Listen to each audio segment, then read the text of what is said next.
Welcome to எடிஸ்பிரிண்ட் academy. So நம்ம MTS previous year question பார்த்துட்டு இருக்கோமா? ஸோ அதில் ஆப்டியில் ரிமைனிங் பார்ட் தான் பார்க்க போகிறோம். ஸோ 11th கொஸ்டின் பாருங்க, என்ன கொடுத்துருக்காங்க? ஒரு பை சார்ட் கொடுத்துட்டாங்க. ஸோ கொடுத்துட்டு ஸோ இந்த சார்ட்ல என்ன கொடுத்துருக்காங்க அப்படின்னா, ஸோ டோட்டலா இன்னிங்ஸ்ல எவ்வளோ பேட்ஸ்மேன் வந்து ஸ்கோர் பண்ணியிருக்காங்க, ரன்னுடைய பெர்சன்டேஜ் வந்து கொடுத்துட்டாங்க. ஓகேவா? ஸோ கொடுத்துட்டு அண்ட் தென் என்ன கேட்டிருக்காங்க அப்படின்னா கொஸ்டின்ல, if the batsman has scored a total of 360 run. So டோட்டலா அவங்க ஸ்கோர் பண்ணது பாத்தீங்கன்னா 360 ரன். ஸோ இதுல ஃபோர்ஸ் எவ்வளோ இருந்துச்சு, 6 எவ்வளோ இருந்துச்சு அப்படின்னு சொல்லி கேட்டிருக்காங்க. ஸோ அப்போ நம்ம என்ன பண்ணிருக்கலாம்? ஸோ இந்த சார்ட் மட்டும் கொஞ்சம் பார்த்துக்கோங்க. நீங்க சைட்ல கொடுத்துருக்காங்களா? ஸோ ஃபர்ஸ்ட் இருக்கிறது ஃபோர்ஸ் பாத்தீங்க அப்படின்னா இந்த எல்லோ ஷேட்ல இருக்கு இல்லையா, இதுதான் ஃபோர். அண்ட் தென் 6ங்கிறது இந்த ப்ளூ ஷேட், இதுதான் 6. இது வந்து 4ன்னு சொல்லிட்டாங்க. ஸோ 4 எவ்வளோ இருக்கு? 30% இருக்கு. அப்ப 360ல டோட்டல் ரன்ங்கிறது 100%. ஸோ 100% தான் எனக்கு எவ்வளவு சொல்லியிருக்காங்க, 360ன்னு சொல்லிட்டாங்க. அப்போ 30% என்னவா இருக்கும்? இல்லைன்னா இதுல 30% எவ்வளவு அப்படின்னு சொல்லி கண்டுபிடிச்சிக்கலாம். ஸோ 30% எவ்வளவு இருக்கும் எடுத்துக்கலாமா? ஸோ டோட்டல் 100 தான் நம்ம என்னன்னு சொல்லிடுவோம், 360 அப்படின்னு சொல்லி சொல்லுவோம். அப்போ 30%ன்றது என்ன வேல்யூவா இருந்திருக்கும். ஓகேவா? ஸோ 0 0 கேன்சல் பண்ணியிருப்பீங்க. அப்ப டோட்டலா 108 ரன் வந்து கிடைச்சிருக்கு. ஓகேவா? 6லயே. அடுத்தது ஃபோர்ஸ்ல பாத்தீங்க அப்படின்னா டோட்டலா எவ்வளவு ரன் கிடைச்சிருக்கும், 10%. ஸோ இதுல 10% எவ்வளவு அப்படின்னு சொல்லி பாப்பீங்க. 36 வந்திருக்குமா? எனக்கு எத்தனை கவுண்டிங் தான் கேட்டிருக்காங்க. ஹவு மெனி ஃபோர்ஸ் அண்ட் 6 வந்து அவங்க ஹிட் பண்ணியிருக்காங்க அப்படின்னு சொல்லி கவுண்டா தான் கேட்டிருக்காங்க. எத்தனை ரன் அப்படின்னு சொல்லி ரன்னா கேட்கல. ஸோ அப்ப என்ன பண்ணிருப்பீங்க, எனக்கு டோட்டலா 6ல வந்து எவ்வளவு வந்திருக்குன்னா 108 ரன் கிடைச்சிருக்குன்னு சொல்லிட்டாங்க. அப்போ 108 என்ன பண்ணிருப்போம், 6ஆல டிவைட் பண்ணிருப்போமா? So 108 divide by 6. So 108 divide by 6னா என்ன வேல்யூ வந்திருக்கும், 18 வந்திருக்குமா? கரெக்டா? ஓகே. அடுத்தது ஃபோர்ஸ் வந்து எவ்வளவு இருக்கு அப்படின்னு சொல்லி கேட்டிருக்காங்க. ஸோ 4 எவ்வளவு இருந்திருக்கும், எனக்கு 9 இருந்திருக்குமா? ஓகே. ஒன்ஸ் செக் பண்ணிக்கோங்க நம்ம எடுத்தது கரெக்டா தான் எடுத்திருக்கோமா அப்படின்னு சொல்லிட்டு. ஆக்சுவலா நான் மாத்தி எடுத்துட்டேனோ. ஸோ இதுதான் 4, இதுதான் 6. ஓகே, செக் பண்ணிக்கோங்க. நான் டயக்ராம் மாத்தி எடுத்திருக்கேன் இந்த கொஸ்டின்ல. ஆக்சுவலா நான் என்ன பண்ணிட்டேன் அப்படின்னா,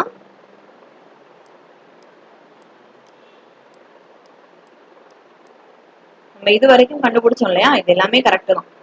ஸோ எடுத்து எழுதுறப்போ ஃபோர்ஸ் இருக்க வேண்டிய இடத்துல 6 எழுதிட்டோம். இந்த 30% தானே 4 ரன். அப்போ எனக்கு 4 ரன்ல ஃபோர்ஸ்ல எவ்வளவு விழுந்திருக்கு அப்படின்னு பாத்தீங்க அப்படின்னா 108 விழுந்திருக்கு. ஸோ எத்தனை பால் வந்து ஃபோர்ஸ் விழுந்திருக்கும் அப்படின்னு சொல்லி கேட்டிருக்காங்க. ஸோ அப்ப என்ன பண்ணிருப்பீங்க, 108 டிவைட் பை 4. ஸோ கேன்சல் பண்ணீங்க அப்படின்னா 27 வந்துடும். ஸோ ஃபோர்ஸ் வந்து 27. அடுத்தது 6ல வந்து பாத்தீங்கன்னா 10%. அப்ப 360ல 10% 36ன்னு வந்திருக்கும். அப்ப 6ல தான் எனக்கு 36. அப்போ ஒரு எத்தனை பால் விழுந்திருக்கும் அப்படின்னு சொல்லி கேக்குறாங்க. ஸோ 36 டிவைட் பை 6 என்ன வேல்யூ வந்திருக்கும், 6 பால்ஸ் வந்திருக்குமா? ஸோ 27 அண்ட் 6 தான் கரெக்டான ஆன்சர். ஓகேவா? ஸோ எடுத்து எழுதுறப்போ கரெக்டா பார்த்து எழுதுங்க. சரி, அடுத்தது நார்மல் சிம்பிளிஃபிகேஷன் தான் கேட்டிருக்காங்க. ஸோ நார்மல் சிம்பிளிஃபிகேஷன் என்ன பண்ணிருப்போம், நம்ம எப்போதும் போல எல்லாத்துக்குமே போர்ட் மாஸ் ரூல் தான் யூஸ் பண்ணுவோம். அது மட்டும் எடுத்துக்கோங்க. ஃபர்ஸ்ட் நான் என்ன பண்றேன்னா இங்க இருந்து சால்வ் பண்ண ஆரம்பிக்கிறேன். 20 into 5 என்ன வேல்யூ வந்திருக்கும், 100 வருமா? அப்படியே மைண்ட்லயே கால்குலேட் பண்ணுங்க. இது ஸ்டெப் பை ஸ்டெப் நம்ம எழுத வேணாம், நானும் எழுத போறது இல்ல. 20 into 5 100 வந்திருக்குமா? ஸோ 100 plus 10னா 110 வந்திருக்கும். ஓகேவா? 110 டிவைட் பை 11. இங்க என்ன வேல்யூ இருக்கு, ஒரு 2 power 4 இருக்கா? சரி, மைனஸ் இங்க என்ன வரும், 15 டிவைட் பை 20. கரெக்டா? டைரக்டா இங்கேயே கேன்சல் பண்றேன். இங்க 3 டைம்ஸ் வரும், இது 4 டைம்ஸ் வரும். அண்ட் தென் 2 கியூப் என்ன சொல்லுவோம், 8ன்னு சொல்வீங்களா? அப்ப 4 1 டைம்ஸ், இங்க 2 டைம்ஸ். சோ இதுல எவ்வளவு வந்திருக்கும், 6 வந்திருக்குமா? Minus 16 into 9. 16 into 9 அப்படின்னா என்ன வேல்யூ சொல்லிருப்பீங்க, 144. ஓகேவா? சரி, இங்க கேன்சல் பண்ணிடலாம் தானே. 11 1 டைம்ஸ், 110 வந்து 10 டைம்ஸ். 2 power 4 என்ன சொல்லும், 16 சொல்லுமா? 16 into 10 160 minus 6 minus 144. So solve பண்ண 160ல 6 போயிடுச்சு அப்படின்னா என்ன வேல்யூ வந்திருக்கும், 154. 154ல 144 போயிடுச்சுன்னா 10 வந்துரும். சோ ஆப்ஷன் சி தான் கரெக்டான ஆன்சர். ஓகேவா? இதுக்கு ஸ்டெப்ஸ் நிறைய எழுதிட்டே போகாதீங்க, இப்படியே கேன்சல் பண்ணிடலாம். அடுத்த கொஸ்டின் பாப்போமா? சோ அடுத்த கொஸ்டின் டைம் அண்ட் ஒர்க்ல வந்து கேட்டிருக்காங்க. A can complete a task in 10 days. He worked for 4 days and then stopped. B completed the remaining work in 9 days. In how many days can A and B together complete the task அப்படின்னு சொல்லி கேட்டிருக்காங்க. So A என்ன பண்றாங்க அப்படின்னா 10 daysல ஒரு ஒர்க்கை முடிக்கிறாங்க and then he worked for 4 days. So A வந்து 4 days மட்டும் ஒர்க் பண்றாங்க, அதுக்கப்புறம் ஒர்க்கை ஸ்டாப் பண்ணிடுறாங்க. பி ரிமைனிங் கொஞ்சம் ஒரு யூனிட் ஆஃப் ஒர்க் இருக்கும் இல்லையா, ஸோ அந்த ரிமைனிங் ஒர்க்கை யார் முடிக்கிறாங்க அப்படின்னா பி முடிக்கிறாங்க வித்தின் 9 daysல. ஸோ இந்த இடத்துல நீங்க தெளிவா படிக்க வேண்டியது என்னன்னா பி வந்து கம்ப்ளீட் பண்ணல ஹோல் ஒர்க்கையும், ரிமைனிங் ஒர்க்கை தான் 9 daysல முடிக்கிறாங்க. ஓகேவா? ஸோ அப்ப என்ன பண்ணிருக்கலாம், ஸோ இதை நான் எல்சி மெத்தட்ல போடாம இந்த 1/1 டே ஒர்க் மாத்துவாங்க இல்லையா எஃபிஷியன்சி எடுக்காம, ஸோ அது மாதிரி நான் மாத்திக்க போறேன். இப்போ ஏ வந்து 10 daysல ஒரு ஒர்க்கை முடிப்பாங்க, அப்போ 1 டேல எவ்வளவு ஒர்க்கை முடிச்சிருப்பாங்க, 10ல ஒரு மடங்கு முடிச்சிருப்பாங்களா? ஓகேவா? சோ டோட்டலா ஏ எவ்வளவு நாள் ஒர்க் பண்றான், 4 days வந்து ஒர்க் பண்றான். சோ இத தான் நான் என்னன்னு எடுத்துப்பேன், ஏ உடைய எஃபிஷியன்சி அப்படின்னு சொல்லி எடுத்துப்பேன். ஓகேவா? So he worked for 4 days. அப்ப எவ்வளவு ஒர்க் முடிச்சிருப்பாங்க, 4 divided by 10, அதாவது 4 into 1/10, இதுதான் ஏ முடிச்ச ஒர்க்கா இருக்கும். சோ அப்ப டோட்டலா 10ல 4 ஒர்க் என்ன பண்ணிருப்பாங்க, ஏவே கம்ப்ளீட் பண்ணிருப்பாங்க. சோ ரிமைனிங் ஒர்க் நமக்கு எவ்வளவு இருந்திருக்கும், 6/10 தான் ரிமைனிங் ஒர்க் ஆன். அந்த 6/10 ஆஃப் த ஒர்க்கை பி என்ன பண்றாங்க வித்தின் 9 daysல முடிக்கிறாங்களா? ஃபார்முலா என்ன, WET, இந்த ஃபார்முலா யூஸ் பண்ண போறோம். ஸோ 6/10 எஃபிஷியன்சி நமக்கு தெரியாது, எவ்வளவு நாள்ல கம்ப்ளீட் பண்றாங்க வித்தின் 9 daysல. ஸோ கேன்சல் பண்ணீங்க அப்படின்னா என்ன வேல்யூ வந்திருக்கும்,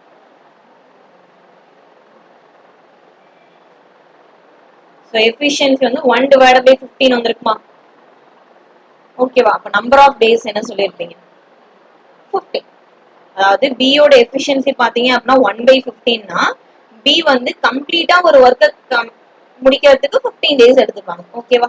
சோ இப்ப என்ன கேட்டிருக்காங்க, A and B ரெண்டு பேரும் சேர்ந்து ஒர்க் பண்ணாங்க அப்படின்னா எவ்வளவு நாள் அந்த ஒர்க் கம்ப்ளீட் ஆகும் அப்படின்னு சொல்லி கேட்டிருக்காங்க. சோ A வந்து 10 daysல ஒர்க் கம்ப்ளீட் பண்ணுவாங்க, B வந்து 15 days. சோ ரெண்டுக்கும் எல்சிஎம் எடுத்தா 30யா? சோ இங்க 3 times, இங்க 2 times வரும். அப்ப 30 divided by 30 எஃபிஷியன்சி. சோ 30 தான் நம்மளோட ஒர்க்கா. So 30 equals to, ரெண்டு பேரும் சேர்ந்து ஒர்க் பண்றாங்க, அப்ப 3 plus 2 5 வந்திருக்குமா, into t. So கேன்சல் பண்ணீங்க அப்படின்னா 6 days. So ரெண்டு பேரும் சேர்ந்து 6 daysல ஒரு ஒர்க் கம்ப்ளீட் பண்ணிருப்பாங்க. ஓகேவா? அடுத்தது find the compound interest on 500 in 2 years. So 2 வருஷத்துல 500 rupeesக்கு காம்பவுண்ட் இன்ட்ரெஸ்ட் கண்டுபிடிக்க சொல்லியிருக்காங்க at 20% per annum. So rate of interest வந்து 20% and then compounded half yearly சொல்லிட்டாங்க. So half yearly once payable அப்படிங்கிறப்பல இருக்கு. So அப்ப என்ன பண்ணிருக்கலாம், n equal to 2 years கொஸ்டின்ல, அப்ப 2 வருஷத்துல எத்தனை half of year தான் பிரிக்க முடியும். So டோட்டலா 4 வந்திருக்கும், அப்ப n ஓட வேல்யூ 4 ஆகிருக்கும். அடுத்தது r ஓட வேல்யூ 20% per annum, 1 இயருக்கு 20%. அப்போ நான் என்ன கண்டுபிடிக்கணும், 6 months, 6 monthsக்கு அதுல பாதியா இருக்கும். ஸோ 10%. ஓகேவா? ஸோ இப்போ நான் ஆல்ரெடி காம்பவுண்ட் இன்ட்ரெஸ்ட் வீடியோல சொல்லியிருப்பேன், என்ன சொல்லியிருப்பேன்னா n ஈக்குவல் டு 4 இயர்ஸா. ஸோ அப்போ இந்த ரேஷியோ யூஸ் பண்ணுங்க அப்படின்னு சொல்லி சொன்னேன்னா, சரி இப்போ 500 இதுதான் நம்மளோட பிரின்சிபலா இருக்கு. ஸோ 500ல எவ்வளவு சொல்லியிருக்காங்க, 10%. So 500 10%னா 50, and then 50ல 10% 5, and then 5ல 10% 0.5, then 0.5ல 10%னா 0.05. ஓகேவா? அப்படியே மல்டி பண்ணுங்க, இங்க ஒரு 200, இங்க 6 into 5னா 300, 4 into 0.5னா 2 வந்திருக்கும், இங்க 0.5 அப்படியே இருக்கும், 0.05 இருக்கும். ஓகே, ஸோ எல்லாத்தையும் ஆட் பண்ணீங்கன்னா என்ன வந்திருக்கும், சரி இங்க 6 into 5 30 தானே வந்திருக்கும், 232.05 வந்திருக்கும். ஸோ இந்த ஆப்ஷன் இருக்கா, ஃபர்ஸ்ட் ஆப்ஷன், ஆப்ஷன் ஏ தான் காம்பவுண்ட் இன்ட்ரெஸ்ட் ஃபார் 4 years. சரி 4 half years. ஓகே தானே? அடுத்தது பாருங்க, a solid metallic cuboid of length 11 centimeter. So 11 centimetre ஒரு மெட்டாலிக் கியூப் இருக்கு அப்படின்னு சொல்லிட்டாங்க. பிரெத் வந்து 8 சென்டிமீட்டர், ஹைட் வந்து 6 சென்டிமீட்டர். ஸோ அதை என்ன பண்றாங்கன்னா மெல்ட் பண்ணிட்டு ஒரு ரீஷேப் கொண்டு வராங்க. இன் ஃபார்ம் ஆஃப் ஒரு கோன் ஷேப்பு கொண்டு வராங்க. ஸோ இப்போ அந்த கோன் ஃபார்முக்கு வருது இல்லையா, அந்த கோனுடைய ரேடியஸ் என்னவா இருக்கும் அப்படின்னா நம்மளோட question.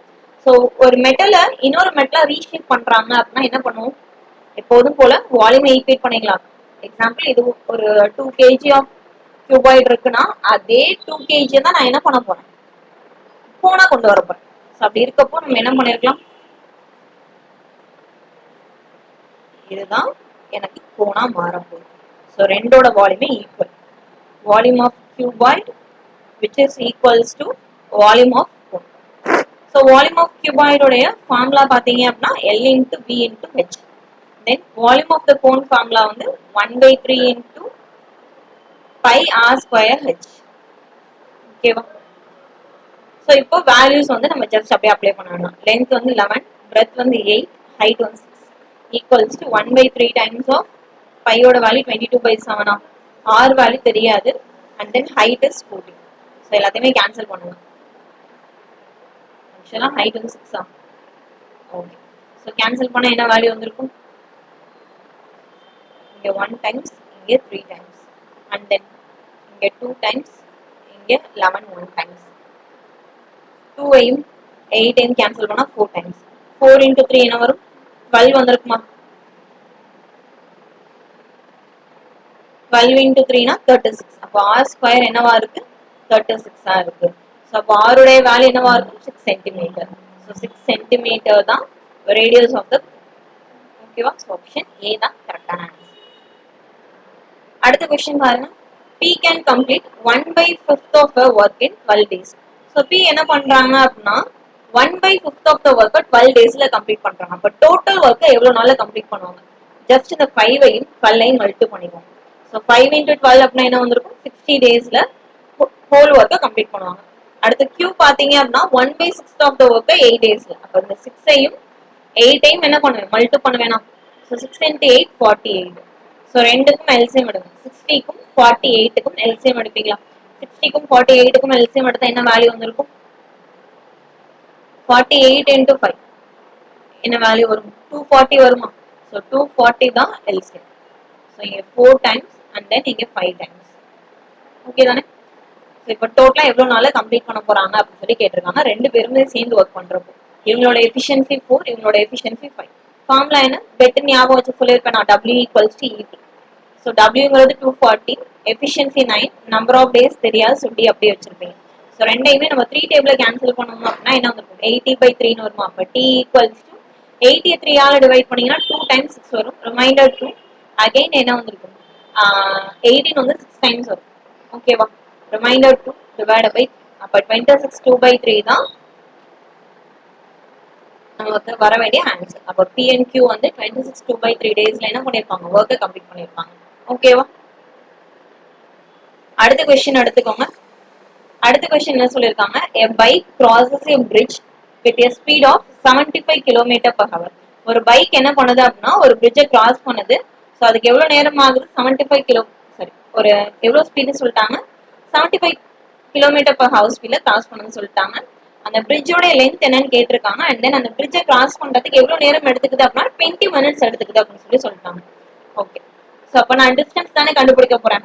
So length of the பிரிட்ஜை நான் டிஸ்டன்ஸ் எடுத்திருக்கேன். ஸ்பீட் இன்டூ டைம் தான் ஃபார்முலா. ஸ்பீட் என்னவா இருக்கு, 75 km/h. 20 minutesல கிராஸ் பண்ணுது. இங்க மினிட்ல கொடுத்துருக்காங்க. ஸோ ஹவர்ஸா கன்வெர்ட் பண்ணீங்கன்னா டிவைட் பை 60. ஸோ கேன்சல் பண்ணிடலாமா. ஸோ கேன்சல் பண்றப்போ 3 டைம்ஸ் வந்துருக்கும். 75 3ஆல கேன்சல் பண்ணீங்கன்னா 25 வருமா. ஓகேவா. ஸோ டிஸ்டன்ஸ் எவ்வளவு இருக்கும், 25 km. ஸோ அந்த பிரிட்ஜோடைய லென்த் வந்து 25 km இருக்கும். ஓகேவா. ஸோ ஆப்ஷன் பி தான் கரெக்டான answer. Next one, what is the greatest 3-digit number which divided by 4, 8 and 9 leaves no remainder? ஒரு 3-digit number இருக்கு. ஸோ அதை 4, 8, 9ஆல டிவைட் பண்றப்போ எனக்கு ரிமைண்டரே வரக்கூடாது அப்படின்னு சொல்லிட்டாங்க. ஸோ அப்போ என்ன பண்ணிருக்கலாம், 3-digit greatest number அப்படின்னா என்ன பண்ணுவீங்க, 999 எடுத்துக்கோமா. இந்த 999 4, 8, 9 உடைய எல்சிஎம் 489 உடைய எல்சிஎம் வேல்யூ என்னவா இருக்கும் 72 72 ஆல டிவைட் பண்ணணும் 1 டைம் 72 வருமா ரிமைண்டர் என்ன வேல்யூ வரும் நார்மல் டிவிஷன் தான் நான் பண்ண போறேன் அப்படியே டிவைட் பண்ணா ஒன்றும் பிரச்சனை இல்லை 27 வரும் இங்க 9 ஸோ 72 நான் என்ன பண்ணலாம் 3 ஆல மல்டிப்ளை பண்ணிருப்பேனா 72 into 3 அப்படின்னா என்ன வேல்யூ வந்திருக்கும் 216 வந்திருக்கும் ரிமைண்டர் எவ்வளவு இருக்கு 63 வந்திருக்கும் ஓகேவா ஸோ இதுல இருந்து நம்ம என்ன பண்ணிருக்கோம் 72 இதுல கிரேட்டஸ்ட் வேல்யூ எவ்வளவு அப்படின்னு சொல்லி கேட்டிருக்காங்களா ஸோ கிரேட்டஸ்ட் வேல்யூனா 999 இருந்து 63 நான் மைனஸ் பண்ணிருக்கேன் ஸோ 999 இருந்து 63 மைனஸ் பண்ணீங்க அப்படின்னா என்ன வேல்யூ வந்திருக்கும் 936 வருமா ஸோ 936 தான் எனக்கு 4 ஆலையும் டிவைட் ஆகும் 8 ஆலையும் டிவைட் ஆகும் ஆஸ் வெல் அஸ் 9 ஆலையும் டிவைட் ஆகும் வித்தவுட் கிவிங் எனி ரிமைண்டர் இல்ல அப்படின்னா இதை நீங்க ஆப்ஷன்ஸ் வச்சே போகணும் கிரேட்டஸ்ட் 3 டிஜிட் நம்பர்னு சொல்லிட்டாங்க ஸோ அதிகமா இருக்கக்கூடிய நம்பர்ல இருந்து வரணும் ஸோ ஆப்ஷன்ல பாக்குறப்ப எனக்கு அதிகமா இருக்க நம்பர்னா பி ஆப்ஷன் 963 இருக்கா ஸோ 4ஓட டிவிசிபிலிட்டி ரூல் நம்மளுக்கு தெரியும் 4ஓட டிவிசிபிலிட்டி ரூல் என்ன கடைசி ரெண்டு நம்பர் எனக்கு என்ன வாங்கக்கூடாது 2 ஆல டிவைட் ஆகணும் இது டிவைட் ஆகாது ஓகேவா அடுத்தது 8ஓட ரூலை நான் செக் பண்ணேன் 8ஓட ரூல் என்ன அடுத்த 3 நம்பர் பார்ப்போம் 936 ஸோ 936 என்ன ஆகும் 8ஓட ரூல் என்ன எனக்கு கடைசியா இருக்கக்கூடிய அந்த 3 டிஜிட் வேல்யூஸ்மே கம்ப்ளீட்டா 8 ஆல டிவைட் ஆகுமா ஸோ இங்க கம்ப்ளீட்டா எனக்கு 8 ஆல டிவைட் ஆகுதா 936 கம்ப்ளீட்டா 8 ஆல டிவைட் ஆகும் ஸோ 8 ஆல டிவைட் ஆக எல்லா நம்பருமே ஆஸ் வெல் அஸ் நமக்கு 4 ஆல கன்ஃபார்ம் டிவைட் ஆயிரும் ஸோ 9 ஆல டிவைட் ஆகுமான்னு செக் பண்ணுங்க 9ஓட ரூல் என்ன எல்லாத்தையும் ஆட் பண்ணி பார்ப்பீங்க 9 டேபிள்ல வரக்கூடிய நம்பர்ஸ் இருக்காங்க சம் ஆஃப் த டிஜிட் வந்து 9 டேபிள்ல தான் இருக்கு ஸோ டி தான் ஆன்சர் சொல்லி ஆப்ஷன் வச்சே கூட நீங்க போயிருக்கலாம் ஓகேவா அடுத்தது the price of bottle is first increased by 15%. So first என்ன ஆகுது அப்படின்னா பாட்டிலோட பிரைஸ் வந்து 15% அதிகமாகுது ஸோ அதுக்கப்புறம் later the price was decrease by 24%. So அதோடைய பிரைஸ் அந்த பாட்டிலோட பிரைஸ் வந்து சேல்ல வந்து கம்மியாகும் இல்லையா ஸோ அது மாதிரி எவ்வளவு கம்மியா இருக்குன்னா 24% கம்மியா இருக்கு ஸோ நெட் சேஞ்ச் என்னவா இருக்கும் அப்படின்னு சொல்லி கேட்டிருக்காங்க ஸோ என்ன பண்ணிருக்கலாம் இந்த ஃபார்முலாவை எடுத்துக்கலாமா ரெண்டு வேல்யூஸ் தான் இருக்கு ஸோ நான் என்ன பண்றேன்னா இந்த plus or minus X plus or minus Y successive ரேட்டுக்கு ஒரு ஃபார்முலா சொல்லியிருப்பேன் இல்லையா அதே எடுத்துக்க போறேன் இல்லை ரேஷியோ மெத்தட்ல போட்டாலும் ஓகே தான் ஸோ என்ன பண்ணிருக்கலாம் பிளஸ் 15 அடுத்து டிக்ரீஸ் ஆகுது ஸோ மைனஸ் 24 நீங்க plus 15 into 24 divide by 100 so plus into minus minus வந்துருக்குமா ஸோ 24ல 9 போயிடுச்சுன்னா மைனஸ் 9 வரும் கரெக்டா 24ல 15 படிச்சா மைனஸ் 9 வரும் இங்க ரெண்டையும் மல்டிப்ளை பண்ணிருப்பீங்களா 150 சாரி 300 ஒரு 60 360 வந்திருக்கும் 24 into 15 அப்படின்னா 360 வருமா ஸோ அப்போ மைனஸ் 3.6 வரும் ஸோ ரெண்டையும் ஆட் பண்ண என்ன வேல்யூ வருது minus 9 plus minus 3.6னா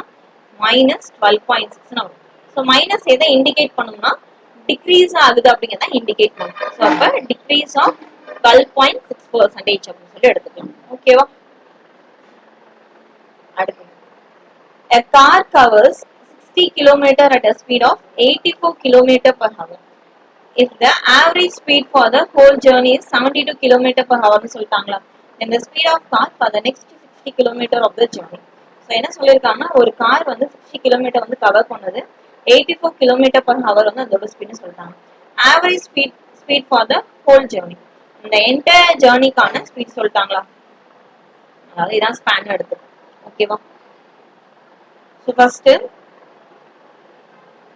60 kilometre 84 kilometre per hour ஸ்பீட்ல டிராவல் பண்ண சொல்லிட்டாங்க அடுத்தது டோட்டல் ஸ்பீட் எவ்வளவு அப்படின்னா 72 கிலோமீட்டர் பர் ஹவர் அப்படின்னு சொல்லி சொல்லியாச்சு மீதி இருக்க ரிமைனிங் இந்த 60 கிலோமீட்டரை என்ன ஸ்பீட்ல டிராவல் பண்ணியிருந்தா இப்படி இவ்வளவு ஸ்பீடா போயிருக்கலாம் அப்படின்னு சொல்லி கேட்டிருக்காங்க சரி நான் என்ன ஃபார்முலா யூஸ் பண்ணலாம் ஆவரேஜ் ஸ்பீட் ஃபார்முலா யூஸ் பண்ணிருக்கலாம் ஆவரேஜ் ஸ்பீட் ஃபார்முலா என்ன total distance divide by total time so total distance எவ்வளோ ஃபர்ஸ்ட் ஒரு 60 கிலோமீட்டர் அடுத்ததான் இன்னொரு 60 கிலோமீட்டர் அப்போ டோட்டலா 120 கிலோமீட்டர் ஸோ ஃபர்ஸ்ட் எவ்வளோ நேரம் ஆகிருக்கு ஃபர்ஸ்ட் அந்த 60 கிலோமீட்டரை 84 கிலோமீட்டர் பர் ஹவர் ஸ்பீட்ல டிராவல் பண்றாரா ஸோ டைம் தானே கண்டுபிடிக்க போறீங்க ஸோ டைம் கண்டுபிடிக்க ஃபார்முலா என்ன டிஸ்டன்ஸ் டிவைட் பை ஸ்பீடா இப்போ 60 டிவைட் பை 84 12 டேபிள் கேன்சல் பண்ணீங்கன்னா 5/7 வந்திருக்கும் ஸோ 5 டிவைட் பை 7 செகண்ட் வந்து நமக்கு என்ன தெரியாது, டைமிங் என்னன்னே தெரியாது, அதாவது ஸ்பீட் என்னன்னு தெரியாது. ஸோ அதனால நான் என்ன பண்ணிக்க போறேன் அப்படின்னா 60 டிவைட் பை எக்ஸ்ன்னு எடுத்துக்க போறேன், ஈக்குவல்ஸ் டு 70. ஆவரேஜ் ஸ்பீட் 72 தானே. ஸோ கேன்சல் பண்ணீங்க அப்படின்னா என்ன வேல்யூ வந்திருக்கும், இங்கே 10 டைம்ஸ், இங்கே 6 டைம்ஸ், ஸோ இங்கே 3 டைம்ஸ், இங்கே 5 டைம்ஸ். ஸோ கிராஸ் மல்டிபிள் பண்ணலாமா, அப்போ 5 ஈக்குவல்ஸ் டு இங்கே கிராஸ் மல்டிபிள் பண்ணீங்க அப்படின்னா 5x plus 420 divide by 7x into ஒரு 3 இருக்குமா, ஜஸ்ட் அப்படியே கிராஸ் மல்டிபிள் பண்ணிடுறோம். ஸோ கிராஸ் மல்டிபிள் பண்ணீங்க அப்படின்னா 35 times of x equal to 15x plus 1200.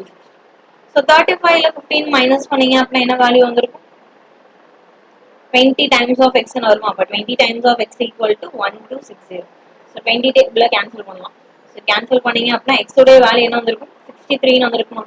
So 63 kilometre per hour தான் அந்த செகண்ட் 60 கிலோமீட்டர் டிராவல் பண்ணக்கூடிய ஸ்பீடா இருக்கும். ஓகேவா. ஸோ ஆப்ஷன் ஏ தான் கரெக்டான ஆன்சர். செகண்ட் செட்டோடைய ஆப்டி நம்ம ஃபுல்லாக கம்ப்ளீட் பண்ணிட்டோம். ஸோ நெக்ஸ்ட் வீடியோவில் ரீசனிங் பார்ப்போம்.